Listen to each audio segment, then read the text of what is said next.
नमस्कार दोस्तों, आपका द एम्बिशन कंपटीशन क्लब का official YouTube channel the ambition में बहुत बहुत स्वागत है। तो चलिए आइए, आज हम लोग एकदम कार्य ऊर्जा और शक्ति को बहुत आसान तरीके से जो है एकदम हम लोग आज समझेंगे और अभी हम लोग कार्य को बढ़िया से समझेंगे। और आपका यह यूट्यूब चैनल है द एम्बिशन, तो आप लोग जो है द एम्बिशन पर हमको अभी देख रहे हैं। और चलिए, कहता है एक मोटिवेशनल लाइन से हम अपने क्लास को शुरुआत करेंगे और इस चैनल पर आपका जो है इसी प्रकार का जो है आपको वीडियो भी देखने को मिलेगा। तो हम चाहेंगे कि एक मोटिवेशनल लाइन से आपके क्लास को शुरुआत करें। कहता है कि जब टूटने लगे अगर हौसले आपके, जब टूटने लगे अगर हौसले आपके, तो बस एक बात याद रखना। जब टूटने लगे हौसले आपके तो एक बात याद रखना, बिना मेहनत के हासिल तख्ते ताज नहीं होते, बिना मेहनत के हासिल तख्ते ताज नहीं होते।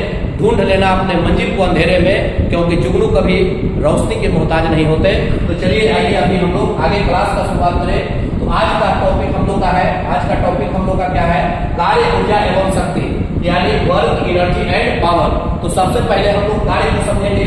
आप लोग बचपन से ही कार्य टॉपिक जो है आप लोग जानते हैं, इसको पढ़े भी होंगे।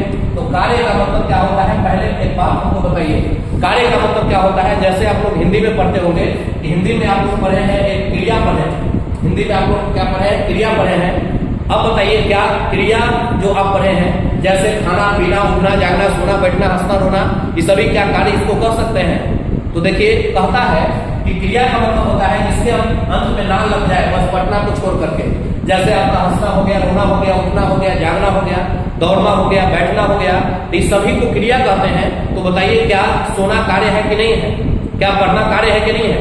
तो आपकी भाषा में क्या पढ़ना कार्य है? पढ़ने को कार्य बोलते हैं कि नहीं बोलते हैं? तो अगर कोई बच्चा 10 घंटों से लगातार बैठ करके पढ़ रहा है, तो बताइए कार्य किया कि नहीं किया? तो फिजिक्स की भाषा में इसको कार्य नहीं कहते हैं। फिजिक्स की भाषा में कार्य किसको कहते हैं उसको हम लोग समझेंगे, यानी पढ़ना, उठना, बैठना, रोना, जागना, सोना, फिजिक्स की भाषा में कार्य इसको नहीं कहते हैं। कार्य का मतलब क्या होता है? तो कार्य का मतलब कहता है, इसका फॉर्मूला होता है W बराबर एफ cos थीटा, यानी W को हम लोग कार्य कहते हैं। कार्य बराबर होता है बल गुणे विस्थापन, बल गुणे विस्थापन। यानी अगर किसी वस्तु पर बल लगाए और उसमें विस्थापन हो जाए तो इसी को हम कार्य कहते हैं। जैसे मान लीजिए कि आप एक जगह खड़ा है, आपको पीछे से आकर धक्का दे दे, तो आप एक जगह से दूसरे जगह चले गए, तो आप में विस्थापन हो गया। एक जगह से दूसरे जगह जाना क्या कहलाता है? विस्थापन कहलाता है, डिस्प्लेसमेंट कहलाता है, तब कार्य कहलाएगा। अगर आप एक जगह स्थिर रहेंगे तो कार्य फिजिक्स में 0 होता है, कोई कार्य नहीं हुआ। मान लीजिए इस बोर्ड पे हम पूरा बल लगाए, एकदम 100 न्यूटन का बल लगा दे और बोर्ड नहीं हिला। मान लीजिए दीवार पे पूरा बल लगाए, कागज लगाए 20 न्यूटन का, दीवार नहीं हिला, तो बताइए कार्य हुआ कि नहीं हुआ? तो फिजिक्स कहता है कोई कार्य नहीं हुआ, कार्य आपका 0 हुआ। इसलिए क्योंकि विस्थापन नहीं हुआ, और जब तक से बाबू विस्थापन नहीं होगा आपका कार्य नहीं होगा। तो कार्य का डेफिनेशन आपको ध्यान देना है, बल के साथ विस्थापन होना जरूरी है, बल के साथ विस्थापन होना जरूरी है। जैसे आपको एक बात हम बता रहे हैं कि एक लड़का है जो 10 केजी का सामान अपने सर पर लेकर के 5 घंटों तक धूप में एकदम बेचारा पसीने पसीने हो गया, 5 घंटा तक धूप में एकदम खड़ा है। बताइए उस लड़का के द्वारा कार्य होगा कि नहीं होगा? तो फिजिक्स कहता है कि 5 घंटा तक खड़ा रहे, चाहे 12 घंटा खड़ा रहे, बबुआ खड़ा रहे से कार्य न हो, तो समझ रहे हैं, खड़ा रहने से कार्य नहीं होगा। यानी उसके लिए क्या करना होगा? विस्थापन। जब तक नहीं चलेंगे कार्य 0 होगा। इसलिए फिजिक्स के भाषा में किया गया कार्य क्या हो जाएगा? 0 हो जाएगा। यानी कार्य के लिए बल के साथ विस्थापन भी जरूरी है। अब आपको ध्यान देना है कि कार्य का जो है फॉर्मूला होता है बल गुणे विस्थापन, और इसी में जो cos थीटा जो देख रहे हैं, यह बल और विस्थापन के बीच के कोण को बताता है, एंगल को दर्शाता है। जैसे मान लीजिए कि कोई लड़का जो है सीधा सड़क पर चलता है, सीधा सड़क पर चलता है, तो ये बताइए लड़का सीधा अगर सड़क पर चलता है बाबू, तो एक बात हमको बताइए कि लड़का के द्वारा नीचे की ओर बल लग रहा है, फोर्स लग रहा है नीचे की ओर, और विस्थापन हो रहा है आगे की ओर, तो दोनों के बीच जो एंगल बना, यही एंगल आपका cos थीटा बताता है। यही एंगल आपको cos थीटा बताता है कि दोनों के बीच बल और विस्थापन के बीच कितना का कोण बना, यही आपका cos थीटा आपको दर्शाता है। जैसा कि हम देख रहे हैं, अगर सीधा सड़क पर कोई लड़का चल रहा है तो दोनों के बीच 90 डिग्री का कोण बन रहा है। आगे हम लोग इसका चर्चा करेंगे कि किया गया कार्य कब पॉजिटिव होगा, कब निगेटिव होगा, कब शून्य होगा, इसका चर्चा हम लोग आगे करेंगे। अभी हम लोग बेसिक देखें। अब एक बात बताइए, यहाँ पर अगर हम लोग बात करें तो कार्य का फॉर्मूला आप लोग देखिए। अगर इसका हम लोग बात करें कि कार्य को सूचित किससे करते हैं, तो आप लोग जानते हैं कि कार्य को सूचित करते हैं हम लोग W द्वारा। किसके द्वारा सूचित करते हैं? तो W द्वारा इसको सूचित किया जाता है। अब बताइए, अगर इसका हम बात करें कि कार्य का SI मात्रक क्या होता है, अगर हम लोग बात करें कि इसका SI मात्रक क्या होता है, तो जैसे कि SI निकालना बहुत आसान है। बल का SI होता है न्यूटन, बल का क्या होता है? न्यूटन। और विस्थापन एक प्रकार का दूरी है, लंबाई, चौड़ाई, ऊंचाई, दूरी, विस्थापन, ये पांचों एक प्रकार का लंबाई है यानी दूरी है। तो दूरी का आपका हो जाएगा मीटर, और न्यूटन मीटर को ही हम लोग जूल कहते हैं, इसी को हम लोग क्या कहते हैं? जूल कहते हैं। तो कार्य का SI मात्रक क्या हो जाएगा? जूल हो जाएगा। तो कार्य का SI मात्रक जूल हो गया। अब हम लोग देखें इसका फॉर्मूला क्या हो जाएगा। तो फॉर्मूला होता है W बराबर Fs cos थीटा, जहां cos थीटा क्या है? तो यह आपका कार्य, यह जो देख रहे हैं बल और विस्थापन के बीच का क्या है? एंगल, इसी पर आपका कार्य निर्भर करेगा। तो बताइए कार्य को सूचित किससे करेंगे? W द्वारा। SI मात्रक क्या हो गया? न्यूटन मीटर, या जो परीक्षा में आपको जूल नहीं देगा तो न्यूटन मीटर आपको दे सकता है। न्यूटन मीटर को भी आप दिमाग में रखेंगे, न्यूटन मीटर भी आपको यहाँ पे दे देगा। अब हम लोग अगर बात करें आगे कि अब आपको बताना है 2-3 बात ध्यान दीजिए। सबसे पहले हम लोग फॉर्मूला देते हैं कि W बराबर आपका होता है Fs cos थीटा, W बराबर आपका होता है Fs cos थीटा। अब एक बात आपको बताना है कि कार्य जो है कभी भी समय पर निर्भर नहीं करता है। एक बात आपको समझना है कि कार्य जो है सबसे इंपॉर्टेंट टाइप कि जो कार्य आपका है, कार्य आपका समय पर निर्भर नहीं करता है, यानी कार्य जो है समय पर निर्भर नहीं करता है, यानी टाइम पर निर्भर नहीं करता है। जैसे कि आपको हम एग्जाम्पल में बोलते कि एक लड़का, मान लीजिए कोई लड़का, एक राम है, या लड़का जो है राम है और दूसरा मोहन है, दो लड़का है और दोनों को ड्यूटी दिया गया कि 1000 ईंट जो है आपको छत पर पहुंचाना है। मान लीजिए कि लड़का 1000 ईंट जो है 5 घंटा में पहुंचाया, और ये जो मोहन है ये जो है 10 घंटा में पहुंचाया, लेकिन दोनों कार्य समान किया, टाइम अलग अलग लगा। तो बताइए क्या दोनों कार्य समान किया तो टाइम पर कोई निर्भर है कि नहीं है? तो कार्य समय पर निर्भर नहीं करता है। तो आपको यहाँ पे ध्यान देना है कि कार्य समय पर निर्भर नहीं करता है। कार्य का जो है फॉर्मूला हम लोग देख लिए, और इसमें आगे भी हम लोग फॉर्मूला का चर्चा करेंगे। अभी हम लोग देखें कि कार्य के लिए जो है cos थीटा पर निर्भर कैसे करेगा।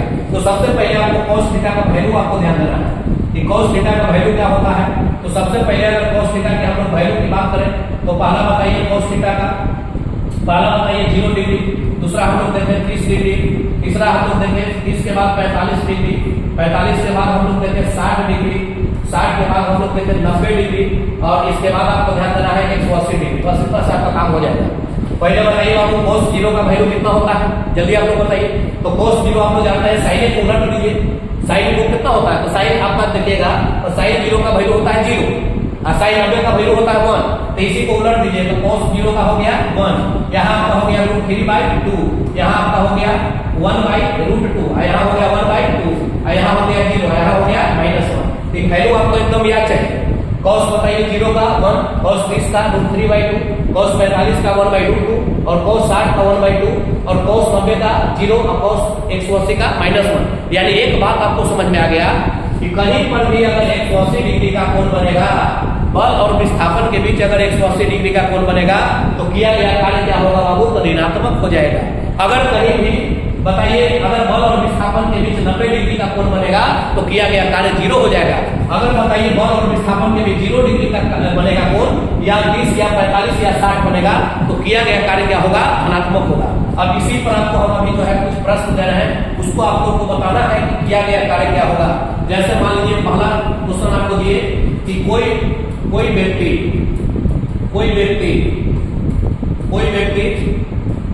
धूप में 5 घंटों तक, 5 आवर तक खड़ा रहता है, तो उस व्यक्ति द्वारा किया गया कार्य क्या होगा? किया गया कार्य होगा। आपको 3 ही में आंसर देना है, या तो धनात्मक या ऋणात्मक या तो शून्य। बस 3 चीज बताना है, पॉजिटिव होगा कि नेगेटिव होगा कि 0 होगा। अब बताइए पहला क्वेश्चन। दूसरा हम लोग अगर बात करें दूसरा क्वेश्चन का, दूसरा हम इसी में करते हैं कि कोई व्यक्ति सीधा सड़क पर 5 किलोमीटर तक पैदल चलता है, तो किया गया कार्य क्या होगा? कार्य क्या होगा? दूसरा क्वेश्चन, किया गया कार्य क्या होगा। जल्दी क्या होगा, दो क्वेश्चन आता है और दोनों को भी हम लोग बढ़िया से समझेंगे, एकदम ध्यान दीजिएगा। और यही बाबू परीक्षा में आपको जो है गलत हो जाता है, कंसेप्ट नहीं रहने की वजह से आपका जो है क्वेश्चन गलत होता है। कोई व्यक्ति धूप में 5 घंटों तक खड़ा रहता है, एकदम बेचारा गर्मी के दिन में पसीने पसीना हो गया है, एकदम बैसाख के महीना में झुलस गया है, 5 घंटा तक धूप में खड़ा है, बताइए किया गया कार्य क्या होगा। तो सबसे पहले आपको बताइए कार्य का फॉर्मूला W बराबर एफ cos थीटा। अब बताइए यहाँ थीटा क्या है, तो थीटा यहाँ पर कह रहा है तो कोण से हमको मतलब नहीं है। सबसे पहले विस्थापन हो गया इसका, तो एक जगह खड़ा है, विस्थापन कुछ नहीं हुआ, तब विस्थापन अगर 0 हो गया, अगर विस्थापन 0 हो गया यानी विस्थापन अगर 0 हो गया तो किया गया कार्य भी क्या हो जाएगा, तो किया गया आपका कार्य भी 0 हो जाएगा, यानी किया गया कार्य भी क्या हो जाएगा, 0 हो जाएगा, यानी 0 हो जाएगा, 0 हो जाएगा। जब भी विस्थापन 0 हो तो किया गया कार्य आपका 0 हो जाएगा। अब दूसरा कह रहा है कि कोई व्यक्ति सीधा सड़क, मान लीजिए कोई व्यक्ति है या कोई व्यक्ति है और ये क्या करता है, सीधा सड़क पर 5 किलोमीटर पैदल चलता है, 5 किलोमीटर पैदल चलता है। तो बताइए व्यक्ति है तो बल लग रहा है नीचे की ओर, बल लग रहा है नीचे की ओर, विस्थापन हो रहा है इधर की ओर, ये सब का हो गया। दोनों के बीच अगर एंगल की बात करें तो दोनों के बीच कोण कितना का बना है, 90 डिग्री का बना है। और अभी आपको एक बात बताया है कि जब भी 90 डिग्री का जब भी कोण बनेगा, बल और विस्थापन के बीच जब भी 90 डिग्री का कोण बनेगा तो किया गया कार्य आपका क्या हो जाएगा, तो किया गया आपका कार्य 0 हो जाएगा, यानी आपको किया गया कार्य 0 हो जाएगा। तो दोनों क्वेश्चन का आपका कार्य क्या हो गया, 0। अब देखिए ध्यान से समझिएगा, 2-3 क्वेश्चन अभी हम दे रहे हैं और 2-3 क्वेश्चन में आपका एकदम कंसेप्ट आपका एकदम क्लियर हो जाएगा और कितना जो है आपका इसमें गहरा कंसेप्ट छिपा हुआ है, अभी क्वेश्चन के माध्यम से आप लोग समझेंगे। देखिए अगला क्वेश्चन आपको हम दे रहे हैं, तीसरा क्वेश्चन आपको दे रहे हैं। तीसरा कह रहा है कि कोई चोर है, कोई चोर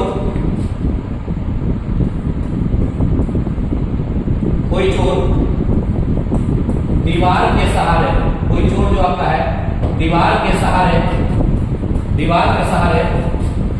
छत पर चढ़ता है तो किया गया कार्य क्या होगा। चोर द्वारा किया गया, चढ़ता है तो किया गया कार्य होगा, किया गया कार्य होगा, पहला क्वेश्चन। दूसरा क्वेश्चन चौथा का है, इसके बाद अगला कहता है कि कोई चोर दीवार के सहारे छत से नीचे की ओर उतरता है, छत से नीचे की ओर उतरता है तो किया गया कार्य होगा, बस तीनों को मेंशन करना है, पॉजिटिव नेगेटिव और 0। अगला 5वां क्वेश्चन है कि कोई व्यक्ति 40 kg का बक्सा लेकर छत से नीचे कूद जाता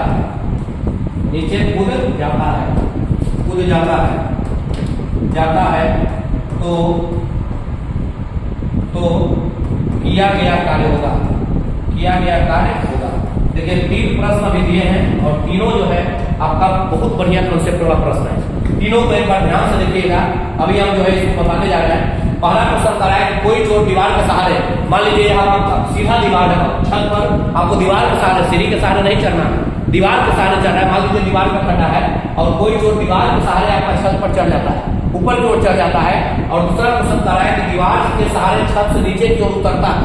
और तीसरा कह रहा है कि डायरेक्ट बक्सा लेके कूद जाता है। तीनों क्वेश्चन को ध्यान दीजिए। मान लीजिए कि आपका यह जो है छत है और इसी दीवार के सहारे जो है यहाँ का जमीन है और इसी पर आपका जो है चोर चल रहा है, ऊपर की ओर आपका चोर क्या है, चल रहा है।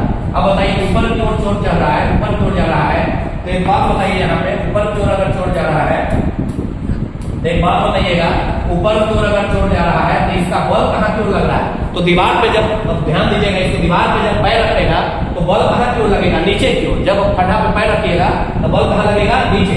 तो बताइए ऊपर चढ़ रहा है लेकिन बल कहाँ की ओर लग रहा है, तो इसका जो बल देख रहे हैं आप, बल कहाँ की ओर लग रहा है, नीचे की ओर। तो बल बताइए यहाँ पे जो आपका एफ हो गया, या एफ लग रहा है इसका नीचे की ओर, कहाँ की ओर लग रहा है, नीचे की ओर। अब बताइए विस्थापन क्या कह रहा है, ऊपर, क्या कह रहा है, ऊपर। यानी अगर विस्थापन की बात किया जाए तो विस्थापन हो रहा है ऊपर की ओर। यानी अब बताइए बाबू एक बात सोच के बताइए, बल लग रहा है नीचे, अब विस्थापन हो रहा है ऊपर, तो बल और विस्थापन के बीच एंगल कितना डिग्री है, एंगल कितना डिग्री है, जल्दी बताइए। ऊपर हम जा रहे हैं, अब बल लग रहा है नीचे, तो दोनों के बीच जो हमारा एंगल है यह कितना डिग्री है, तो दोनों के बीच एंगल हमारा 180 डिग्री है।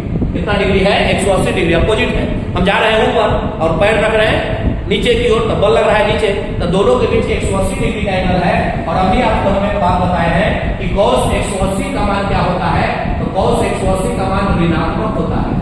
cos 180 का मान क्या होता है, तो यह आपका ऋणात्मक होता है, इसलिए किया गया कार्य कैसा होगा, तो ऋणात्मक आपका हो जाएगा, निगेटिव हो जाएगा। ये बहुत शानदार प्रश्न है। दूसरा को ध्यान से देखिए, दूसरा आपका इसका अपोजिट है।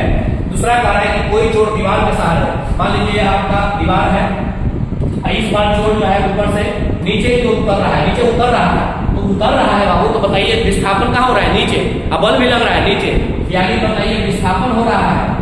अगर एस की बात करें तो ये भी नीचे, और दूसरा अगर बताइए बल की बात, एम की बात करें तो ये भी नीचे, दोनों सेम डायरेक्शन में है, सेम डायरेक्शन में है, तो सेम डायरेक्शन दोनों के बीच कुछ कोण बन रहा है कि नहीं बन रहा है, तो नहीं बन रहा है, दोनों के बीच कोई कोण नहीं बन रहा है, यानी 0 डिग्री का कोण बन रहा है। और बताइए cos 0 का मान नेगेटिव की पॉजिटिव, तभी आपको बताया है cos 0 का मान 1 होता है, और 1 का मतलब आपका क्या हो जाएगा, तो किया गया कार्य आपका धनात्मक यानी पॉजिटिव हो जाएगा। क्या हो जाएगा? पॉजिटिव हो जाएगा। बहुत अच्छा। चलिए अगला कह रहा है कोई व्यक्ति 40 किलो का बक्सा लेके, अब चोर था, रात में कोई आदमी जग गया, भाई छत से कूद गया डायरेक्ट, पैर हाथ टूटे, बात की बात है, छत से कूद गया। अब देखा कि भाई पहले जान बचाना है, कूद गया। जब छत से कूदेगा तो उस स्थिति में आपका भारहीनता की स्थिति हो जाएगा, क्योंकि आप जानते हैं लिफ्ट वाला इस कंडीशन आप लोग पढ़े होंगे, नहीं तो फिर लिफ्ट वाला जो है जब पढ़ाएंगे आपको समझाएंगे उस टाइम। और जब भी भारहीनता की स्थिति होता है, तो जब आपका भार 0 हो जाएगा, उस स्थिति में आपका W बराबर भी क्या हो जाएगा, 0 हो जाएगा। तो भारहीनता में आपका W बराबर 0। अब जितनी बात पढ़े उसको तेजी में एक बार आप रिपीट कर दीजिए। सबसे पहले हम लोग देखें कि अगर बल और विस्थापन के बीच 0 डिग्री का कोण होगा, किया गया कार्य धनात्मक होगा। अगर 90 डिग्री का कोण होगा, किया गया कार्य 0 हो जाएगा। अगर बताइए दूसरे के लंबवत कर देगा, किया गया कार्य 0 हो जाएगा। अगर बताइए दोनों के बीच 180 डिग्री का कोण होगा, किया गया कार्य ऋणात्मक हो जाएगा। अगर विस्थापन 0 होगा तो किया गया कार्य 0 हो जाएगा। अगर भारहीनता की स्थिति होगा, डायरेक्ट कूद जाएगा, तो बताइए किया गया कार्य क्या हो जाएगा, तो 0 हो जाएगा। कार्य कभी समय पर निर्भर नहीं करता है। दूसरा आपको ध्यान देना है कि एक और कार्य का फॉर्मूला होता है, हालांकि यह ऊर्जा में आपको ज्यादा इंपॉर्टेंट होता है, लेकिन कार्य में आपको ध्यान दीजिएगा। एक और आपको न्यूमेरिकल में पूछता है फॉर्मूला, जैसे W बराबर आता है ½ × m × v² माइनस q²। यह आपको न्यूमेरिकल में पूछेगा, अब जब हाई लेवल का आपका क्वेश्चन जब होगा, न्यूमेरिकल में पूछता है कि W बराबर ½ m आपका द्रव्यमान है और v आपका अंतिम वेग है, u आपका पहला वेग है, तो अंतिम वेग का स्क्वायर माइनस पहला वेग का स्क्वायर, यह आपका पूछता है कब, न्यूमेरिकल में आपको क्वेश्चन पूछेगा। अब कहीं भी इसमें आपको टी नहीं चर्चा हुआ है, इसलिए कार्य जो है आपका समय पर निर्भर नहीं करता है। दूसरा एक और आप पढ़े होंगे फॉर्मूला कि W बराबर आपका fs cos थीटा हो गया। अगर हम cos थीटा को अगर 0 माने तो सिर्फ W बराबर आपका fs हो जाता है, W बराबर fs यानी बल गुणे विस्थापन। एक और आपका यहाँ पे होता है W बराबर आपका होता है mgh। W बराबर क्या होता है, mgh, जहाँ m आपका द्रव्यमान है, g आपका गुरुत्वीय त्वरण है और h आपका क्या है, ऊंचाई है। तो इस प्रकार से हम लोग कार्य को समझने का प्रयास किए और हमको पूरा उम्मीद है कि आप लोग बढ़िया से कार्य को आज समझे होंगे। तो इसी प्रकार का जो है और वीडियो देखने के लिए आप लोग चैनल को ज्यादा से ज्यादा प्यार दीजिए, इसको सब्सक्राइब कीजिए, लोगों तक शेयर करिए और जो है इस पर जुड़िए आप लोग। और इसी प्रकार का जो है वीडियो और हम लेकर आएंगे और आप कमेंट के माध्यम से बताइए कि वीडियो कैसा लगा। अगर अच्छा लगा है तो एक बार जो है अपने दोस्तों तक शेयर करिए। चलिए मिलते हैं हम लोग नेक्स्ट वीडियो में। बहुत बहुत धन्यवाद, नमस्कार।